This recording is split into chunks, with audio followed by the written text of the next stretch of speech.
Boa tarde, pessoal.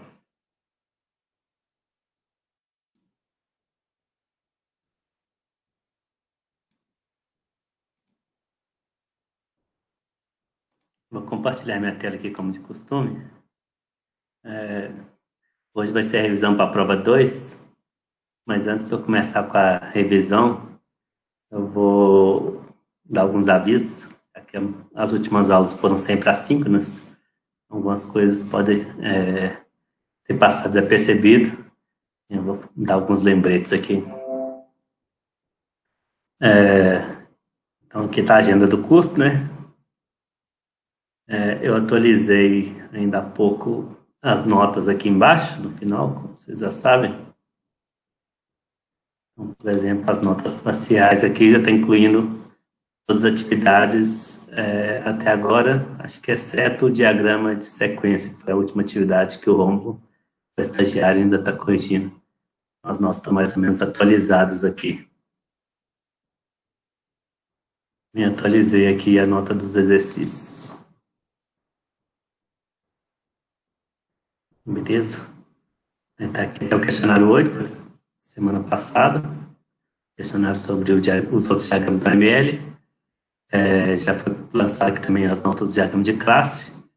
O que vocês fizeram que não foi lançado ainda, o diagrama de sequência. O Romulo falou que até o final da semana ele corrige, então vai entrar aqui também. Como vocês podem ver, eu já estou deixando as colunas aqui abertas, para vocês saberem quais exercícios ainda faltam até o final do semestre. Então, por exemplo, tem 3 exercícios aqui em aberto, na verdade 2 por fazer, e o diagrama de sequência que já foi feito, mas não foi lançado ainda. Que é na terceira parte do curso, que é a parte de implementação e teste, que vão ter exercícios usando o IDE. E questionários online, estilo Google Forms, tem mais 4 aqui ainda por fazer, na terceira parte do curso também, um para cada aula teórica, basicamente. Então, se vocês contarem as colunas aqui, são 19 colunas de exercícios. Aí eu incluí uma nova coluna aqui para inteirar 20, para fechar 20, que é a participação. O que quer dizer essa coluna participação? Basicamente conta a quantidade de entregas que foi feito de exercício. Então, participação, quando o curso é presencial, eu considero a chamada, por exemplo. Mas como o curso é online, eu não tenho a chamada, então eu considero as entregas de exercício como ponto de participação. Então, basicamente, conta quantos números tem aqui na linha e divide por 19, já que são 19 colunas. Então, se a pessoa entregar todos os exercícios, no final vai ter 1 de participação, certo? Então, independente se você tirou total no exercício ou tirou 0,1 no exercício, como esse caso aqui, ainda assim vai contar em participação. Então, se você entregar todos os exercícios e tirou 0 em todos os exercícios, ainda assim você vai ganhar 1 de participação. A participação ali independente da nota, simplesmente conta a quantidade de entregas que foi feita durante o semestre. Beleza? Aqui com a participação dá 20 colunas, então essa soma aqui é basicamente a soma das 20 colunas anterior, e a nota vai ser a soma multiplicada por 2, já que a nota de exercício vale 40 pontos no semestre. Alguma dúvida quanto a isso, pessoal?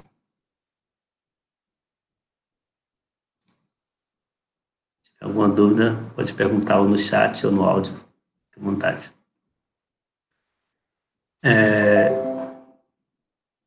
Esclarecido aqui a parte dos exercícios. Uma coisa interessante das notas, que eu gosto de falar quando está chegando mais ou menos a essa altura no curso, é que se vocês calcularem, a gente já tem 10 pontos da prova 1, aí nessa quarta-feira vai ser a prova 2 mais 10 pontos, então 20, e mais atualmente uns 25 pontos de exercício, pelo menos a nota maior que eu, 25 a 30 pontos, então daria 10, 20 com mais 25 mais ou menos, daria uns 45 a 50 pontos já distribuídos, e ainda tem 5 pontos que já foi distribuídos do trabalho prático, eu não lancei aqui. Então, em outras palavras, nessa semana a gente vai passar da metade dos pontos distribuídos, mais de 50 pontos distribuídos na disciplina. E por que isso é um marco interessante, uma marca interessante? Porque aí vocês, como alunos, conseguem saber qual que é a porcentagem de aproveitamento facilmente na disciplina. Então, as pessoas que tiverem com média abaixo de 30, por exemplo, em 50, está abaixo dos 60% de aproveitamento. Então, é preocupante esses casos. É muito raro, né, porque mesmo sem a prova 2 aqui, a maioria já está com mais de 30, mas pode ter alguns casos mais preocupantes que vai ficar abaixo de 30, por exemplo, em mais de 50 pontos distribuídos. Possivelmente pessoa que perdeu prova, como é esse caso aqui, ou que não fez muitos exercícios, como tem alguns casos de 20 aqui, né? Então, eu gosto de falar isso nessa altura do curso para os alunos estarem cientes de que mais da metade dos pontos já foram distribuídos. Então, se quer passar, tem que manter um aproveitamento acima de 60% aí. Obviamente que ainda tem bastante ponto para distribuir até o final do semestre. Ainda vai ter a prova 3, ainda vai ter boa parte do TP, que vale 30 pontos. Então, vai ter muita coisa para distribuir ainda até o final do semestre, mas é bom sempre estar acompanhando a nota para não ter nenhuma surpresa no final do semestre. Então, resumo, até o final da semana eu vou ter distribuído mais de 50 pontos da disciplina, com certeza. Vai incluir a prova 2. Eu acho que eu já vou lançar aqui a nota parcial do TP, só para vocês terem uma ideia, que é a nota que vai de 0 a 5, já que a apresentação parcial foi 5 pontos. Mas, de qualquer forma, já dá para somar aqui, já dá para ter uma noção de como é que está a nota de cada um. A gente vai receber algum feedback sobre essa apresentação parcial do TP? Tipo, o que tá bom ou alguma coisa que tá ruim? Uhum. Eu posso dar o feedback, mas eu não tenho aqui preparado.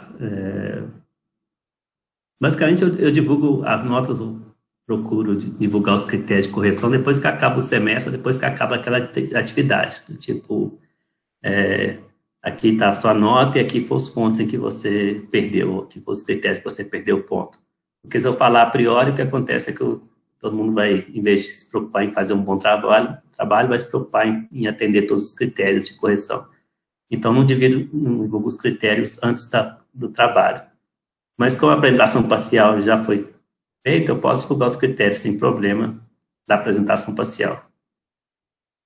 Eu não vou mostrar aqui agora, porque senão eu corro risco de dar algum spoiler, porque eu acho que a planilha é a mesma. Tem os critérios da apresentação parcial, os critérios da apresentação final e mais os critérios de correção do trabalho. Então, teria que ocultar as linhas ou colunas para deixar visível só as coisas da apresentação parcial. Mas eu posso fazer isso, posso divulgar para vocês a nota da apresentação parcial. Eu vou fazer isso aqui nessa coluna.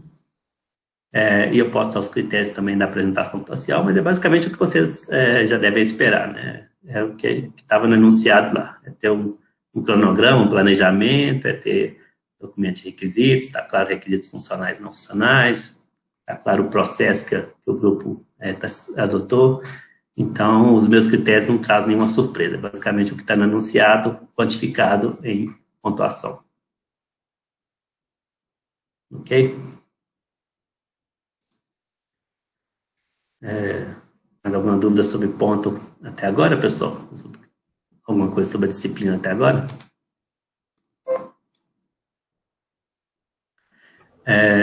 Vamos então à prova. Quer falar alguma coisa, Laís? Eu tenho uma dúvida sobre a prova.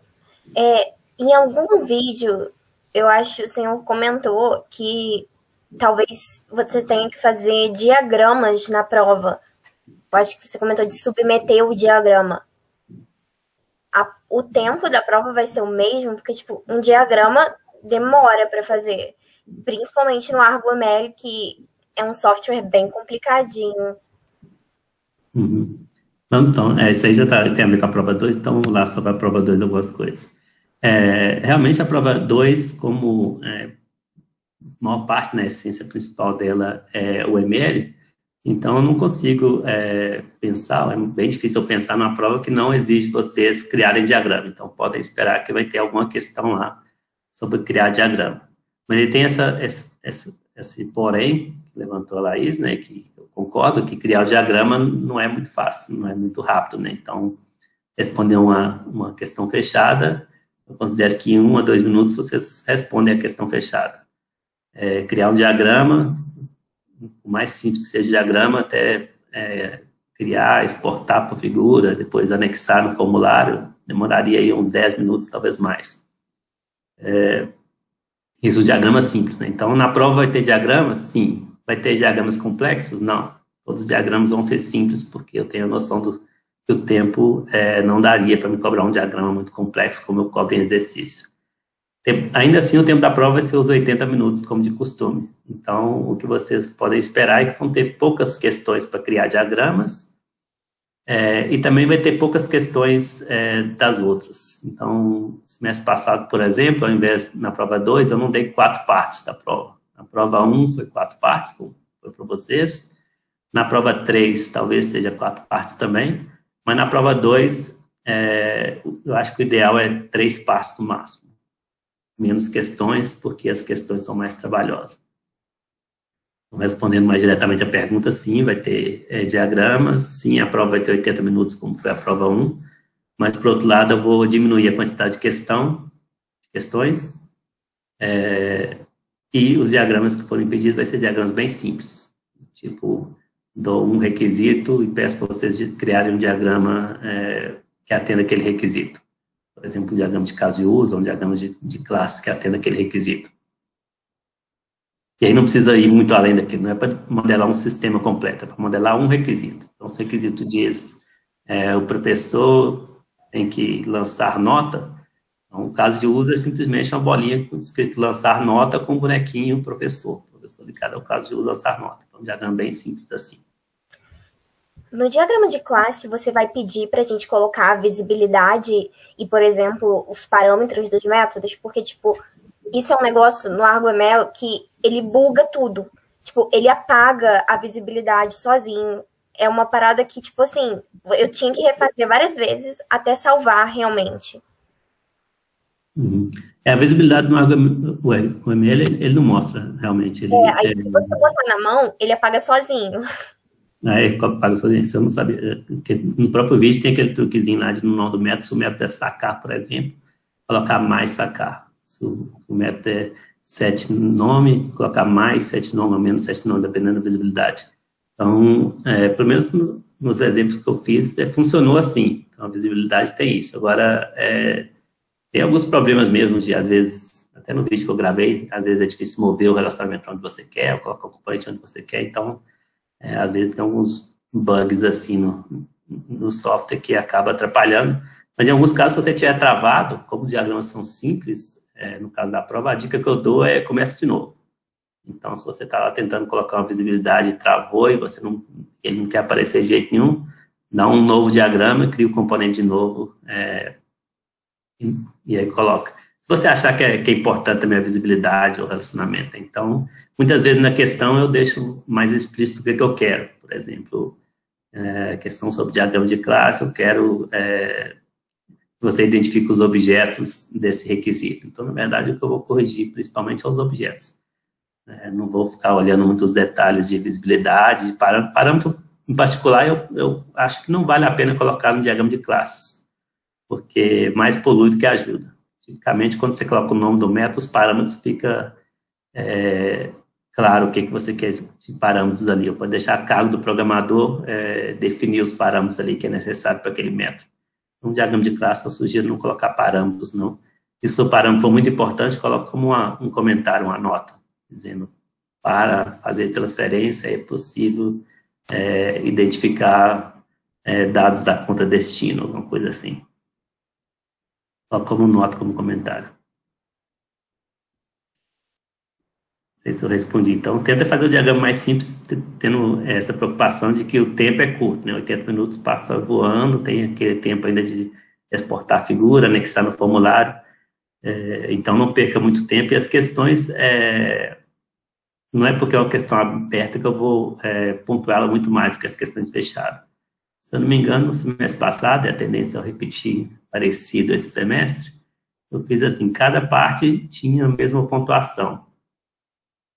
Então, cada parte valia 33% da prova. Na parte 1 e na parte 2, foi só questões parecidas com o que a gente viu na prova 1, na questão fechada, ou se tinha alguma questão aberta, era questão fácil de responder, que não tomaria muito tempo. Então, se vocês fizerem a parte 1 e parte 2, não tem nenhum diagrama e já vale 67% da prova. Aí eu coloquei o diagrama só na parte 3, aí coloquei, por exemplo, uns 2 diagramas, ou no máximo 3 diagramas, do tipo, para fazer esses 3 diagramas aqui, talvez vai te tomar uns 30 minutos de prova, mas se você já tiver feito a parte 1 e a parte 2, você já garantiu 67% da prova, então fica mais como um plus ali, e se você fizer, a sua nota vai ficar boa, mas se você não fizer, ainda assim você deve conseguir os 60% da prova. Então, já adiantando em qual que é a tendência da prova, deve seguir esse mesmo padrão, já pensando que se vocês tiverem problema com a ferramenta, ok, 2 partes da prova, 2/3 da prova, você consegue fazer sem usar ferramenta nenhuma. Só com Google Forms, obviamente, e com internet.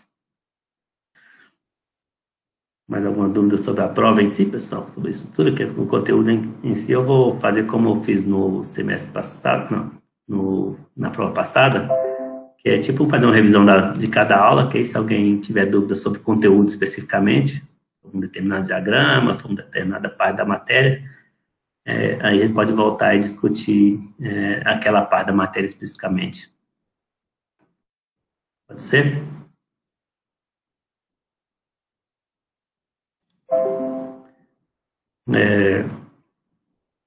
Então, vamos fazer como na prova 1, na revisão da prova 1, que é passar por aula a aula que vai cair na prova, relembrando o que foi dado naquela parte da matéria. E aí, se alguém tiver dúvida, dá um sinal aí. Quando eu estou compartilhando a tela assim, eu não consigo ver o chat, então pode ser que eu demore um pouquinho a ver o chat. Mas se quiser ligar o áudio para ter um feedback mais rápido, pode ligar também. Então, a prova 2 começa na aula 9, o início da história do AML. Então, contei um pouquinho sobre a história do AML, os criadores do AML, que são esses 3 carinhas aqui, qual que é o propósito do AML, um pouco de história, depois sobre os diagramas do AML mais precisamente. Então, esse slide aqui meio que captura os diagramas e separando ele em 2 tipos principais, os diagramas de estrutura e os diagramas de comportamento. O UML é muito, muito grande, então a gente não viu tudo no curso. Poderia dar um curso de 60 horas só de UML, e aí sim poder explorar os diagramas mais detalhadamente. No curso aqui eu escolhi alguns que são os mais populares, inclusive de acordo com o livro Somerville, ele lista em um dos capítulos, tá? No capítulo de modelagem, se não estou enganado, ele lista quais são os diagramas que ele considera mais populares ou mais comuns em sistema de software. Acho que ele lista 6 diagramas, que são os diagramas que a gente viu aqui no curso também. Mais alguns. Mas nessa aula, que foi a aula 9, eu não me preocupei em explicar todos os diagramas em detalhes, não. Me preocupei só em dar exemplo de cada um. Então, por exemplo, diagrama estrutural dá exemplo de diagrama de classe, diagrama de objeto, diagrama de componente, diagrama de implantação, em negrito. E tem um slide para cada um, só para você saber. Isso aqui é um diagrama tal. Posso dar alguma questão na prova assim, né? Colocar uma figura como essa aqui e pedir para vocês dizerem qual diagrama que é esse. Mesmo que eu não tenha explicado no curso o diagrama de objetos, pelos meus slides, eu assumo que vocês conseguem identificar o que é um diagrama de objetos. Então, se eu dar uma figura dessa e cobrir o nome, pedir para vocês escolherem qual é o diagrama da ML, eu espero que vocês saibam identificar se é um diagrama de objetos. Apesar de ser parecido com o diagrama de classes, dá para ver claramente que ele é um diagrama de objetos, porque as variáveis têm conteúdo aqui. Por exemplo, o nome do cliente é Carlos de Souza, o endereço é Rua Bela Vista, tal, tal e tal. A propósito, esses diagramas que eu mostro nessa aula aqui, eu peguei tudo de um professor em uma outra universidade, e aí tem alguns types que eu acabei não corrigindo. Por exemplo, Carlos aqui, eu sei que tem um tá trocado aqui, mas eu deixei do jeito que o professor tinha criado, só para ilustrar. Talvez em algum momento no futuro, no curso, eu troque esses diagramas por exemplos meus e corrija esses types.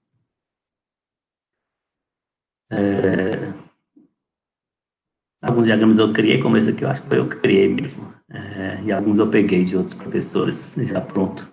Para não ter que refazer tudo. É até bom que fica com exemplos variados também, não fica só exemplos do professor Eduardo. Então, diagrama de componentes da ML. como a gente viu na disciplina mais para frente, é mais comum usar sem esses conectores aqui, né? Isso aqui é uma notação que eu considero mais verbosa, porque tem as interfaces provedora e requerida, provided e required interface. Não é muito comum usar essas interfaces provedora e requerida, então o mais comum é usar só uma linha conectando os componentes, mas de qualquer forma eu deixei a figura mais consistente com o que vocês possivelmente vão ver num livro de OML, por exemplo, o OML que é do usuário, a notação mais completa. O diagrama de implantação tem mais a ver com hardware, então, de novo, vocês têm que saber reconhecer, caso eu coloque uma figura dessa na prova, vocês saberem que isso aqui é um diagrama de implantação e não um diagrama arquitetural de componentes. De certa forma é arquitetural também, mas não é de componentes, é de implantação. E dá para ver isso claramente porque os elementos são em 3D, né, são classes 3D, tentando imitar hardware, e também pelo próprio nome aqui, né, dá para ver que isso não são componentes de software, sim são elementos de hardware, como firewall, servidor de comunicação, caixa eletrônico, etc.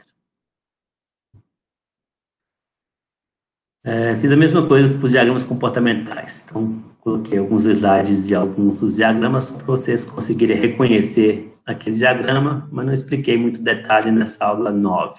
Então, basicamente, eu dei um exemplo de diagrama de caso de uso, sequência, comunicação, estado de atividades, como exemplos de diagramas comportamentais. Aqui tem um diagrama de caso de uso. De novo, eu peguei essa figura de outro professor também. Então, tem algumas coisas que não estão muito consistentes com o que eu costumo falar na disciplina. Por exemplo, alguns casos de uso que não usam o verbo no infinitivo. Então, eu deixei aqui como saldo, depósito e saque, para não ter que alterar a figura de outra pessoa. Mas, lembrando que na disciplina, a minha sugestão é sempre um caso de uso ser um verbo no infinitivo, para ficar claro que ele é uma ação. Aqui fica claro que saldo é ver saldo, por exemplo. Depósito é depositar, a ação de depositar no sistema. Saque é a ação de sacar. Então, fica claro que isso é uma ação. Então, no mundo real, em empresas, por exemplo, eles não se preocupam muito em ser o verbo no infinitivo, mas no ambiente acadêmico, na sala de aula, acho que é bom a gente seguir esse padrão para lembrar que não faz sentido um caso de uso que seja um dado do sistema. O caso de uso tem que ser uma ação do sistema. Se é uma ação do sistema, o ideal é que seja um verbo. Uma coisa que eu não falo muito na disciplina também, mas só para lembrar, esse retângulo aqui às vezes é colocado, não é obrigatório, mas quando se coloca é só para delimitar os limites do sistema. O que está dentro faz parte do sistema, o que está fora são entidades externas ao sistema que interagem com o sistema, por exemplo. Diagrama de sequência, a gente viu em detalhes também mais para frente no curso. Então, tem os atores, os objetos, as mensagens. Uma coisa importante desse diagrama é a questão da ordenação, né? A ordem que são feitas as mensagens. É fácil você ver a ordem, porque é sempre da esquerda para a direita e de cima para baixo. Então, tem a linha da vida, caixa de ativação, mensagem direta, mensagem de retorno. Então, tudo isso foi explicado em detalhes mais para frente no curso, no diagrama de sequência, quando foi explicado o diagrama de sequência. E aqui um exemplo de diagrama de comunicação, que é parecido com o diagrama de sequência, também são objetos e mensagens, mas tem uma apresentação um pouco diferente. Não se preocupa tanto com a ordem temporal, porque os objetos podem estar em ordens diferentes, né? Esses dois de baixo, por exemplo, conta como um histórico, poderia aparecer em cima. Então, não tem uma leitura muito padronizada como é o diagrama de sequência. O diagrama de sequência sempre é da esquerda para a direita, de cima para baixo. O diagrama de comunicação, não. Seguir as setas, às vezes os números ajudam a identificar a sequência, mas nem sempre é colocado os números também. Mas muitas vezes o diagrama do OML é do tipo gosto pessoal. Tem desenvolvedor ou projetista que prefere representar uma determinada ação com o diagrama de comunicação, uma outra pessoa prefere usar o diagrama de sequência. O diagrama de sequência eu acho que é mais comum que o diagrama de comunicação, mas o diagrama de comunicação, de certa forma, ele é mais condensado, mais simples, então algumas pessoas preferem. Um outro diagrama de comportamento, né, comportamental do ME, diagrama de estado, é bem comum, mas eu não expliquei detalhes ao longo do curso, não. Então, eu preferi explicar o diagrama de atividades, que é bem parecido com o diagrama de estados. O diagrama de atividades é as ações de um processo, E o diagrama de estados é, como o próprio nome diz, né, os estados de um objeto durante um processo. Então, normalmente, eles estão associados a um processo que está sendo modelado. Nesse caso aqui do exemplo, encerrar a conta, que é o processo. E aí tem os estados que um determinado objeto passa. No caso aqui, o objeto é um objeto conta. E aí tem os vários estados que ele passa durante esse processo. De atividades, sim, a gente viu em mais detalhes mais para frente no curso, que também modela um processo, mas agora pensando nas ações, nas atividades, como o próprio nome do diagrama diz, sequência de atividades, sequência de ações que ocorrem durante aquele processo. E ainda, diagrama comportamental, tem um diagrama de casos de uso que a gente viu em detalhes ao longo do curso. Na verdade, nessa aula aqui, naquela 9, a gente viu o diagrama de casos de uso em detalhe, né? Então, aqui já começa uma parte da aula 9, que é a explicação em detalhe do diagrama de casos de uso. Então, ator, caso de uso, com exemplo, relacionamento de caso de uso, extends, include, todos os detalhes do diagrama de caso de uso foi dado nessa aula 9 também. Compreende relacionamentos, associação, inclusão, extensão, generalização, interações entre entidades do diagrama, como ator e caso de uso, 2 ou mais casos de uso, 2 ou mais atores. Então, essa aula 9 foi, além de uma visão geral da OML, um detalhamento do diagrama de casos de uso, e ainda como documentar os casos de uso usando a técnica de cenários que também vocês usaram, inclusive no exercício da aula seguinte. Então, foi uma aula bem rica em conteúdo. Tanto visão geral da ML, quanto detalhes sobre diagrama de caso de uso, quanto cenários para documentar o caso de uso. Esse é o template que eu uso no curso de cenários, mas não é compatível nem com o livro, 100% compatível, nem com o livro ML que é do usuário, que também explora cenários, mas usa um template um pouco diferente, e nem com o livro do Somerville, Engenharia de Software, que também explica cenários, mas usa um template um pouco diferente. Então, esse template meu aqui é um template mais resumido que os outros que tem no livro, mas que eu considero que captura a essência da técnica de cenários. Então, eles usam na disciplina este, é o que eu expliquei nas aulas, mas se for comparar com o template do livro ML que é do usuário ou o livro do Somerville, vai ver que é um pouco diferente, não é exatamente esses itens que tem nos livros. Beleza? Bibliografia dessa aula 9 foi basicamente o início do livro o ML Guia do Usuário, né, porque ele explica todos os diagramas no prefácio, no capítulo 1 e 2, e explica o diagrama de caso de uso no capítulo 17 e 18, basicamente. Quando explica o diagrama de caso de uso, também explica a técnica de cenários. Então, minha bibliografia principal para essa aula foi o livro o ML Guia do Usuário, mas eu coloco também o livro o ML Essencial, porque ele está mais resumido. Algumas pessoas preferem uma versão mais enxuta. O livro ML Guia do Usuário é bem detalhado. Então, o livro do Fowler, o ML Essencial, de certa forma, ele explica o diagrama de caso de uso de maneira mais breve. Beleza? Vou aqui no chat ver se tem alguma dúvida sobre essa parte. Ok, até aqui, né, pessoal?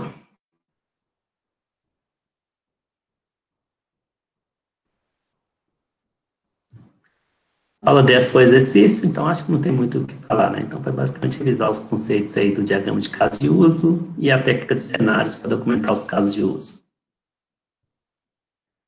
A aula 11 foi arquitetura de software. Então, basicamente, peguei o livro do Somerville como bibliografia principal aí, porque tem um capítulo do livro do Somerville sobre arquitetura de software. Então, conceitos principais sobre arquitetura de software, sobre a importância da arquitetura, né, que é fazer a ligação entre documentos e requisitos, que é domínio do problema, e o projeto detalhado, a implementação, que é chamado domínio de solução. Então, a arquitetura mais ou menos faz o link entre o problema do cliente e a solução software que vai ser dada para aquele problema do cliente. Nessa aula, aproveitei para explicar um pouco da diagrama de componentes da ML, mas a versão simplificada, que inclusive é a versão que o Somerville usa no livro, que é só caixas e linhas. Então, vou explicar também um pouco sobre o diagrama de componentes e necessidade aqui, por exemplo, as vantagens e desvantagens do diagrama de componente, a versão simplificada do diagrama. também foi discutido na aula 11 nesse caso. Mas uma parte interessante que eu acho dessa aula 11 é justamente os padrões arquiteturais. Uma parte da aula foi dedicada a discutir padrões arquiteturais, que é o que tem no livro Somerville também. Boa parte do capítulo sobre arquitetura de software discute os padrões arquiteturais. Então, tem vários padrões arquiteturais, alguns bem conhecidos, vocês devem ter ouvido falar, como MVC, né, modelo visão-controle, ou cliente-servidor. Tem vários padrões arquiteturais documentados na literatura. A gente viu a importância disso, de conhecer os padrões arquiteturais, e viu alguns exemplos. Então, de novo, a literatura sobre padrões arquiteturais é bem extensa, eu poderia dar um curso de 60 horas só sobre arquitetura e padrões arquiteturais, mas como nesse curso aqui a ideia não é explicar os detalhes, então peguei 3 deles para ilustrar qualquer ideia de padrões arquiteturais. E foi justamente os 3 primeiros aqui da categoria da desordem e a estrutura, que são considerados os padrões mais conhecidos, os padrões arquiteturais mais conhecidos. Os padrões de projeto do Gama, por exemplo, são bem conhecidos, e nessa parte de arquitetura tem os padrões arquiteturais mais conhecidos, que são os conhecidos aqui do POSA, o pessoal chama de POSA, que é do livro Pattern Oriented Software Architecture, ou algumas pessoas referem ao autor também, que é o Bookman, então, que é um livro bem conhecido sobre arquitetura de software e padrões arquiteturais. Então, nesse livro do POSA, ele define esses, quantos são aqui? 5, 7, 9 padrões arquiteturais. No livro Somerville, ele discute esses que eu coloquei entre retângulo e laranja aqui. Então, são 5, os 3 da primeira categoria, mais o cliente-servidor, mais o MVC, modelo de controle. O que eu falei na aula, o que eu vou pedir mais detalhes, os 3 primeiros aqui. Arquitetura em camadas, arquitetura de repositório, dutos e filtros. Beleza? Lembrando que, apesar de eu ter explicado os 3 primeiros em detalhes, os outros eu posso cobrar vocês saberem que ele existe. Então, por exemplo, eu posso listar alguns padrões arquiteturais e pedir para vocês classificarem nessas categorias aqui. A desordem da estrutura, sistema distribuído, sistema interativo, sistema adaptável. Então, saber que, por exemplo, o broker é um de sistema distribuído, o MVC é de sistema interativo. Então, apesar de eu não ter explicado eles em detalhes, espero que vocês saibam pelo menos reconhecer que aquilo é um padrão ou não, um padrão arquitetural ou não, e saber classificar aqui, como está nesse slide. E detalhes, obviamente, eu posso pedir dos 3 primeiros, que foram os 3 que eu expliquei no curso em mais detalhes. A tradução aqui que eu coloquei em parênteses é a tradução que o Somerville usa no livro, tá? O livro, na versão em português do livro Somerville. Eu mantive em inglês, que muitas vezes o nome em inglês é até mais conhecido que o nome em português. Em alguns casos, né? Em alguns casos o pessoal usa bastante, por exemplo, cliente-servidor, mas a arquitetura de repositório, por exemplo, para mim é uma tradução um pouco incomum, que é usada no livro Somerville, mas que eu acho mais comum chamar de Blackboard mesmo.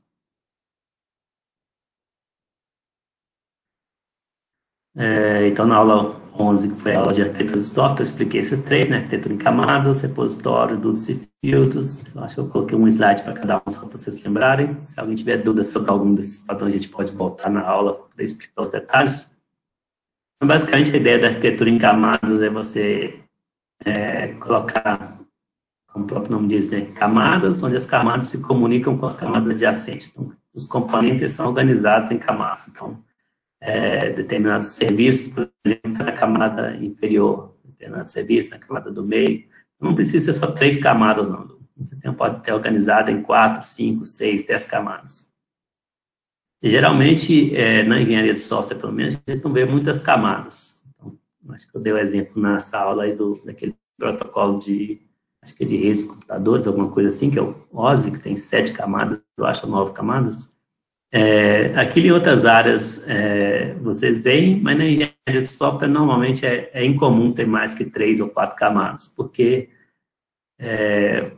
acaba criando um overhead de comunicação e pode impactar o desempenho do sistema. Então, o sistema de software, o normal é ter no máximo 3 camadas, como está representado aqui na figura do bolo. Uma coisa importante dessa arquitetura é que cada camada só pode comunicar com as camadas adjacentes. Então, fornece serviços para a camada superior, usa serviço ou solicita serviço da camada inferior. Esse é o ponto principal da arquitetura em camadas. E não é a mesma coisa do MVC. Então, já tem uma pergunta clássica que eu faço, acho que eu fiz um questionário também de vocês, que eu costumo fazer em prova, é se o MVC é a mesma, a arquitetura MVC é a mesma arquitetura em 3 camadas. Não é. O MVC não se preocupa em respeitar as camadas, não. Os componentes do MVC se comunicam com todos os componentes. Visão comunica com controle e com modelo comunica com visão e com controle, e assim por diante. O MVC não é a mesma coisa de 3 camadas, apesar de algumas pessoas se confundirem.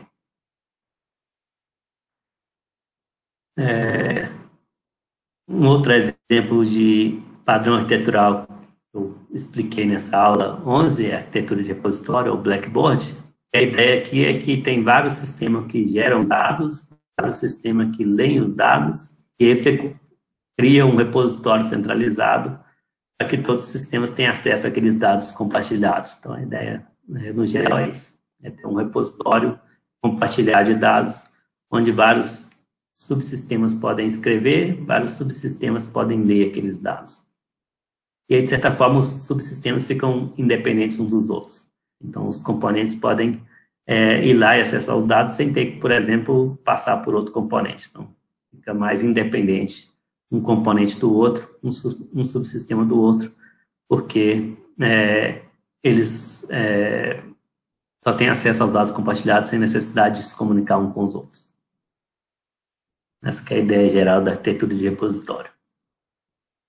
Finalmente, um terceiro caso que eu acho bem interessante, que é o Dudes e Filtros, que é um diagrama arquitetural, mas se preocupa com o comportamento do sistema. Então, os anteriores são mais estruturais, diagramas arquiteturais estruturais. Esse aqui é um diagrama arquitetural, mas comportamental. Ele se preocupa mais em modelar a parte dinâmica, o comportamento do sistema.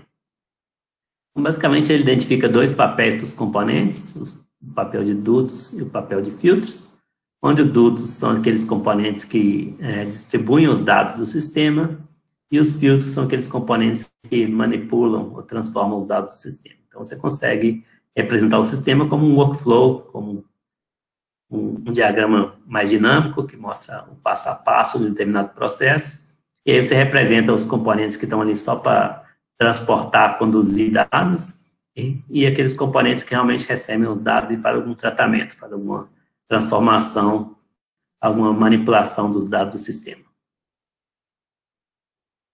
Esse padrão é muito comum se você usar aplicações de processamento de dados, onde você tem um workflow claro de como que vou fazer a manipulação dos dados do meu sistema. E você pode representar com o diagrama, na verdade, com essa arquitetura, né? Padrão arquitetural dutos e filtros. Beleza?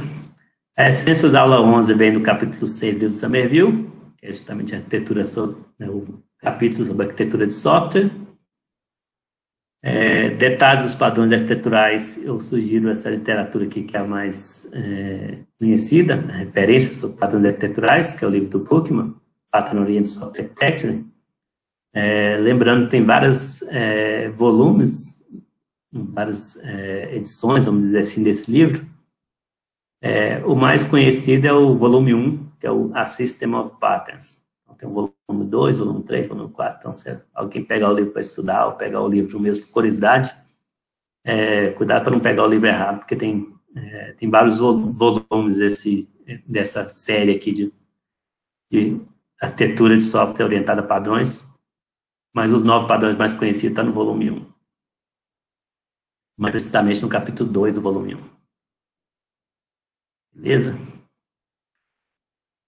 Alguma dúvida até aqui, pessoal? Então, não tem nada no chat, vou assumir que está tudo ok, né?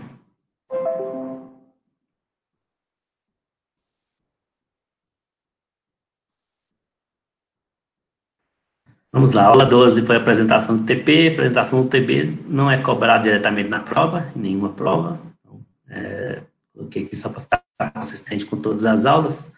Por outro lado, eu posso cobrar indiretamente, como, por exemplo, um cenário para alguma questão, um contexto para alguma questão. Então, posso aproveitar que, sei lá, trabalho determinado grupo foi sobre, sei lá, clínica médica. E posso usar o cenário de clínica médica para, por exemplo, pedir para criar um diagrama de caso de uso, para responder alguma questão sobre um diagrama de sequência ou qualquer outra parte da matéria. Então, a princípio, a aula de TP não é cobrada diretamente na prova, por outro lado, pode ser usado como contexto para alguma questão da prova. Então, não precisa estudar exatamente as apresentações, mas é importante entender o contexto do sistema que foi apresentado, porque pode ter alguma questão relacionada a isso. Aula 13 é desenvolvimento orientado a objeto, com foco em modelagem orientada a objeto. Então, foi baseado também no livro Somerville, uma parte, pelo menos, que ele explica da análise orientada a objeto, modelagem orientada a objeto, programação orientada a objeto.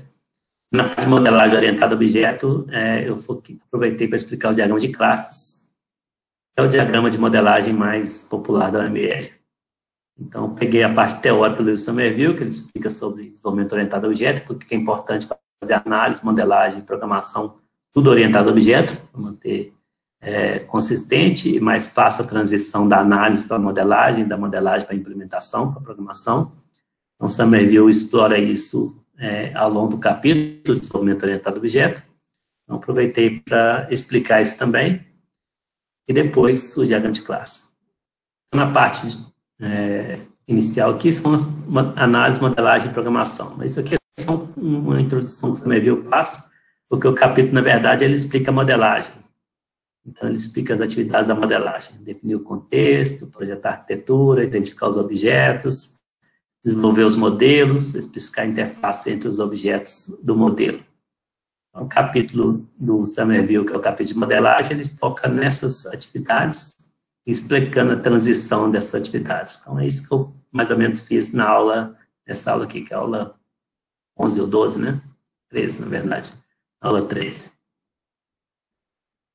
Então, a primeira parte da aula, vamos dizer assim, foi uma parte mais teórica sobre conceitos de desenvolvimento orientado a objetos, o conceito de modelagem orientada a objeto.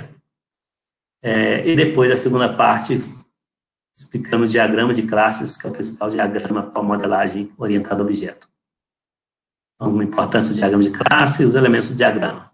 Então, as classes, que está o nome ao diagrama, e os relacionamentos, multiplicidade, etc.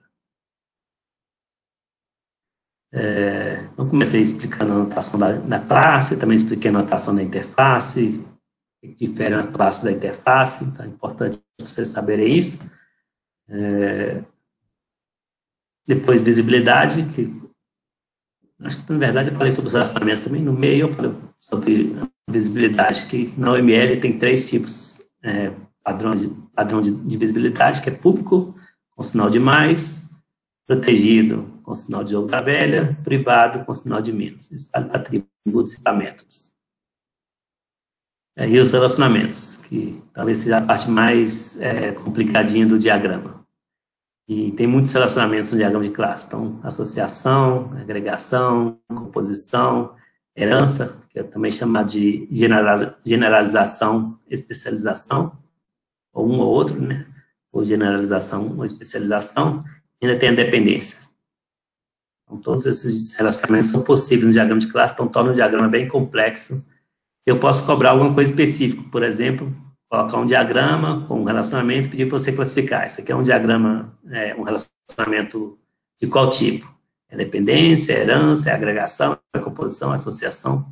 Então, é importante saber identificar e usar cada um dos tipos de relacionamentos que a gente viu no curso que pode ser aplicado ao diagrama de classe. E a multiplicidade, né, que é basicamente você dizer quantos objetos daquela classe podem estar associados ao objeto da outra classe. Então, pode ser 0 ou 1, pode ser 1 e somente 1, pode ser 0 ou muitos, pode ser 1 ou muitos, ou pode ser uma fração específica do tipo 3 a 5, 3 a 10, sei lá, 1 a 10, então pode dar faixa específica de valor do jeito que quiser. Aqui não é muito novidade para quem já fez banco de dados, porque vocês já devem ter visto isso na modelagem de dados, em disciplina de banco de dados. Para aqueles que já fizeram, né, disciplina de banco de dados, já devem ter visto alguma coisa sobre isso. E no ML também incorpora essa ideia de você dar multiplicidade para os objetos para dizer quantos objetos daquela classe estão relacionados ao objeto da outra classe. Bibliografia é uma mistura tanto do capítulo 7 do Somerville, que fala sobre modelagem orientada a objeto, quanto a parte do diagrama de classe que está no OML Guia do Usuário, em particular nesses capítulos aqui. Note que o livro OML Guia do Usuário tem um porém, um problema, como queiram ver, que os diagramas são meio que espalhados em vários capítulos. Então, se você quer aprender tudo sobre diagrama de classe, acaba que você tem que olhar vários capítulos do livro, porque ele não é organizado em função de um capítulo por diagrama, não. É organizado de outra forma, então acaba que as coisas estão mais espalhadas. Porque é uma característica da OML também. Por exemplo, os relacionamentos podem ser usados em vários diagramas. Associação, por exemplo, aparece no diagrama de classe, mas também aparece no diagrama de caso de uso, em outros diagramas, então não é uma coisa específica de um diagrama, então acaba sendo explicado em vários locais do livro, e aí minha bibliografia aqui aponta para vários capítulos. No caso do diagrama de classe, ele é falado no capítulo 4, 8, 9 e 10 do livro O ML Guia do Usuário. Para quem prefere o livro do Fowler, O ML Essencial, tem o capítulo 4 e 6. É uma literatura complementar, vamos dizer assim, porque os meus slides mesmo é feito com base no livro Somerville e com base no livro O ML Guia do Usuário. Eu coloquei o livro do Deitel aqui só porque na minha aula, se não me engano, eu uso alguns exemplos de código Java, para, por exemplo, mostrar como que seria a implementação de um determinado diagrama. Eu coloquei um livro de Java aqui só para mostrar que quem não sabe Java e não entendeu o meu código, pode dar uma olhada no livro de Java, como programar, para explicar a notação de Java. Beleza, até aqui, pessoal. Um comentário, então, acho que está ok, né?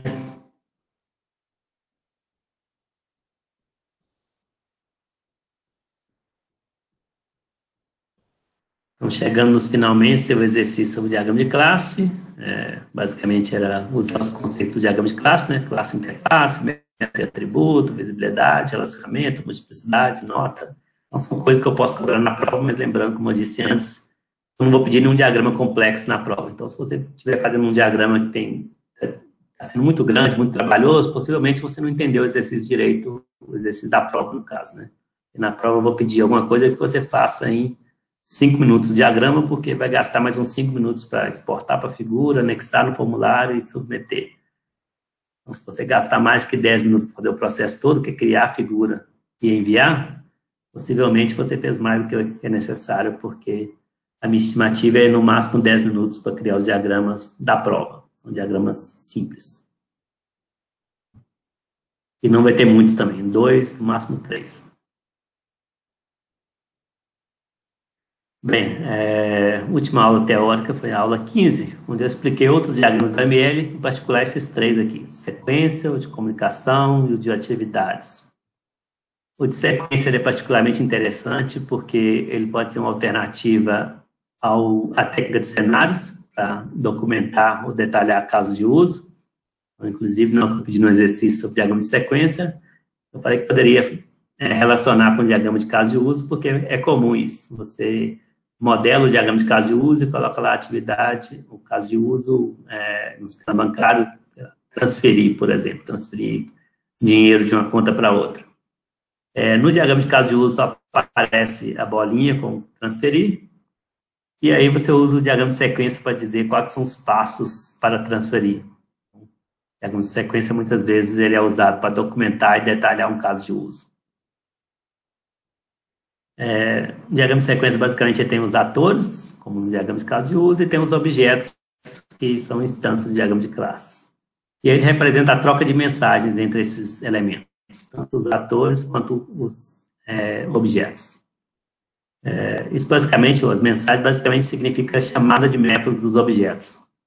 Se for uma ligação entre atores, por exemplo, aí, obviamente, não tem método, então seria comunicação entre atores. Do tipo, o cliente do banco conversa com o gerente do banco para solicitar a abertura de uma conta. Então, você pode modelar isso, uma comunicação entre atores. O cliente comunicando com o ator gerente do banco. Inclusive o exemplo que aparece aqui nesse slide, né? O cliente comunica com o gerente do banco, que está representado pelo banco, solicitando a abertura da conta, e o banco, ou o gerente do banco, realmente dispara a funcionalidade. Ver se o cliente existe, gravar a informação do cliente, depois solicitar a abertura da conta, registrar no histórico. Então, os passos aqui estão os passos para detalhar o caso de uso, abertura de conta, por exemplo, abrir conta. Como eu disse, é comum usar o diagrama de sequência para documentar um caso de uso. Posso fazer alguma coisa assim na prova. Posso dar um caso de uso SATAR, por exemplo, e pedir para vocês criar um diagrama de sequência que explica aquela funcionalidade SATAR. E aí não precisa fazer na prova um diagrama muito complexo. É basicamente modelar a essência da funcionalidade, né? Os 2 objetos com as 3 chamadas é suficiente para você mostrar que você entende o que é um diagrama de sequência e entende como o diagrama de sequência pode ser usado para detalhar aquele caso de uso que foi pedido na prova.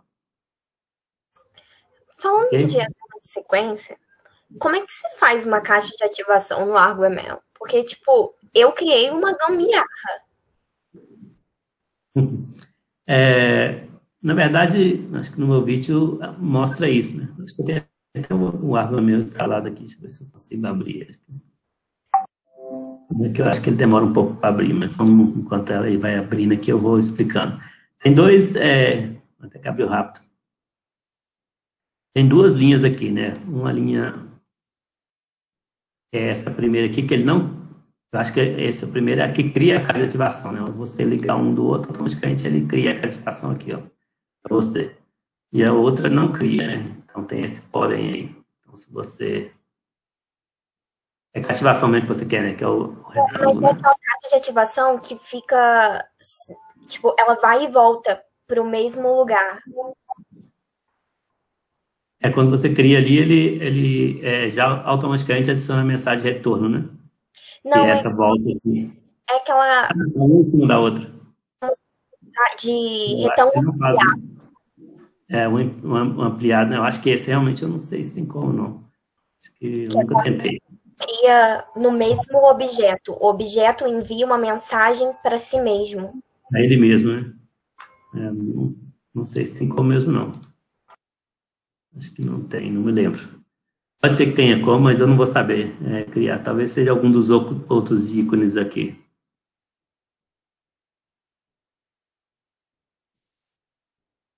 Você me pegou, não vou saber como que façam. Que é essa, acho que não aparece nesse slide aqui, mas eu sei o que você está falando, né? Quando tem um objeto chamando um outro método no próprio objeto. Isso. Não sei como faz, não. Mas eu quase não mexo no HTML, né? Então, eu uso mais com os slides que eu já tenho de exercício.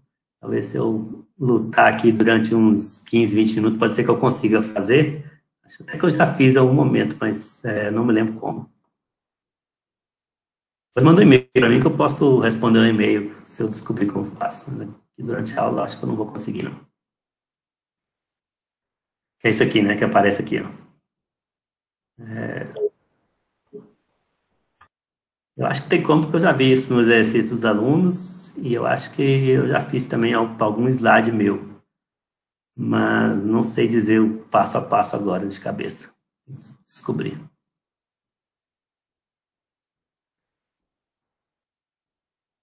Bem, então, de qualquer forma, se eu pedir na prova, por exemplo, e você não conseguir fazer, você pode usar uma nota explicando. Eu queria modelar que o objeto física 1 chamasse o próprio objeto, mas não consegui modelar no ArgoML. E aí, explicando com a nota na prova, eu vou entender que você sabe o conceito, mas a ferramenta em si que foi um pouco confusa de usar. Beleza? Qualquer dúvida que tiver durante o uso da ferramenta na prova, não precisa perder muito tempo tentando descobrir como faz, não. Pode colocar só um comentário, que para mim o mais importante é você mostrar que você sabe aquele conceito. E se você não souber modelar, no ArgoML não tem problema. Desde que você entenda o conceito, tá bom. Mas, como eu disse, o diagrama de sequência é muito comum para detalhar a casa de uso, então eu posso pedir alguma coisa sobre isso na prova. Finalmente, o último diagrama que eu não tenho do diagrama de atividade. O penúltimo que eu apresentei na disciplina foi o de comunicação, que é mais ou menos uma alternativa ao diagrama de sequência. Então, eu mostrei mais para permitir essa comparação, de que os dois têm funcionalidades parecidas, muitas vezes vai a gosto de quem está modelando, usar o diagrama de sequência ou o diagrama de comunicação, já que eles têm propósito muito perto. Por outro lado, o de comunicação não se preocupa tanto com a ordem das mensagens, como é o caso do diagrama de sequência. Ele tem uma aparência mais próxima ao diagrama de objetos ou diagrama de classe, uma aparência mais parecida com o diagrama estrutural, apesar de ser um diagrama comportamental. Esse aqui é o diagrama de comunicação. Os meus exemplos nos slides são sempre bem simples, porque é um diagrama que eu não considero tão importante, não. O Somerville não lista ele entre os mais comuns, não. Eu mantive nos meus slides só para ter esse ponto de contraste entre o diagrama de sequência e o diagrama de comunicação. São parecidos. E agora sim, o último diagrama que a gente viu no curso, o último diagrama da OML, que é o diagrama de atividades. É muito popular, muitas vezes o pessoal usa na modelagem de processos, até mesmo não na fase de modelagem, mas quando você está definindo o processo da sua empresa, ou explicando a parte de como funciona a empresa, as atividades das pessoas, é comum usar o diagrama de atividades também. Mas no caso do OML, como a ideia é que seja uma linguagem para modelagem de software, pode ser usado para modelar parte do processo do próprio sistema, né? O que o sistema faz, quais são os objetos, quais objetos envolvidos, o que eles têm que fazer para processar aquela informação, para dar aquela saída para o sistema resolver aquela parte do problema. O diagrama de atividade, o propósito principal é modelar o sistema, mas é comum que ele seja usado também para modelar processos que não seja necessariamente do sistema. Aqui tem um exemplo de diagrama de atividades, então conceitos como raio de navegação, as atividades, qual que é o nome do diagrama. O relacionamento nele, tipicamente, é a associação, a seta direcionada. Tem aqui o início do diagrama, que é comum chamar de iniciação, algumas pessoas chamam de estado inicial, ou atividade inicial. Aqui embaixo a mesma coisa, né? Tem a atividade final, o estado final, ou finalização. E aí pode ter o ramificação, que é aquela decisão do if, né, com um losango. Você decide duas condições, sim ou não, um booleano ali vai para um caminho, vai para o outro. E tem esse que aparece no meu exemplo aqui também, que é o bifurcação, que é quando vai dar paralelismo. Então, a partir desse momento, vai ter atividades ocorrendo em paralelo, sem ordem entre elas. Depois tem a união aqui que para o paralelismo e volta a ser sequencial de novo. Basicamente, essa é a ideia do diagrama de atividades. Esses diagramas que eu falei aí, né, diagrama de sequência, comunicação e atividades, estão no capítulo 16, 19 e 20 do livro o e-mail que é do usuário, ou no livro do e-mail essencial, tem um capítulo 5 e 9. Não tenho certeza se esses dois capítulos cobrem todos os 3 diagramas. Eu acho que o de comunicação, não sei se tem no livro o e-mail essencial do Fowler. Mas no livro ML do usuário, que é o curso dos meus sites, certamente está lá, já que o livro cobre todos os diagramas da ML. A última aula antes dessa foi o exercício, né, diagrama de sequência, ainda está para corrigir, o Rômulo prometeu corrigir essa semana, assim que ele corrigir eu vou lançar a nota, provavelmente até o final da semana, sexta-feira, a gente já deve ter a nota do exercício e talvez a nota da prova também, já fica corrigido tudo e você já tem uma noção da pontuação até esse ponto do curso, né? Até a prova 2. Nesse exercício aqui em particular, eu coloquei um critério adicional aqui, que eu cobro mais, é só nesse mesmo, para vocês pensarem ou refletirem que os diagramas não são coisas separadas, né? Que até para vocês pensarem em termos de trabalho prático, de trabalho em grupo. Então, eu peço lá vários diagramas no trabalho em grupo, mas eu espero que os diagramas estejam conectados, sejam consistentes entre eles. Então, nesse exercício, eu pedi isso explicitamente para que vocês lembrem disso, que ao criar um diagrama de sequência, eu tenho que estar consistente com o diagrama de classe. Então, os objetos do diagrama de sequência têm que estar lá no diagrama de classe.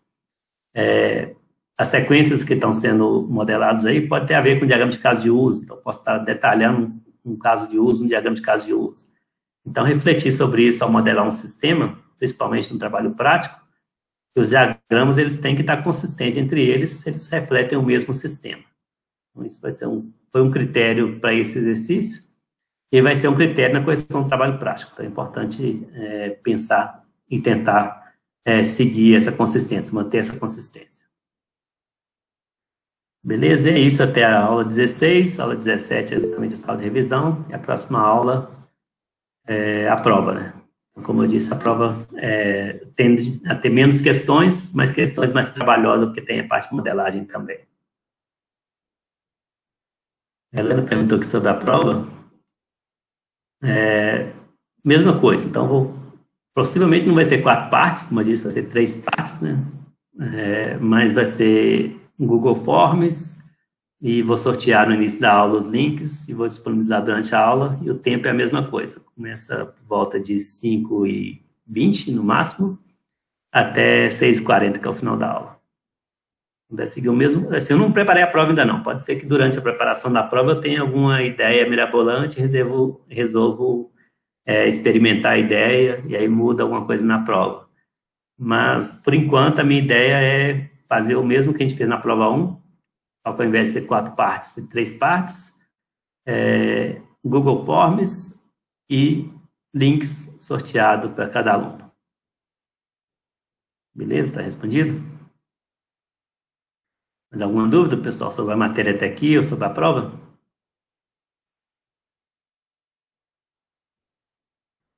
Bem, se não tem dúvida, é isso. Boa semana para vocês, até quarta, durante a prova.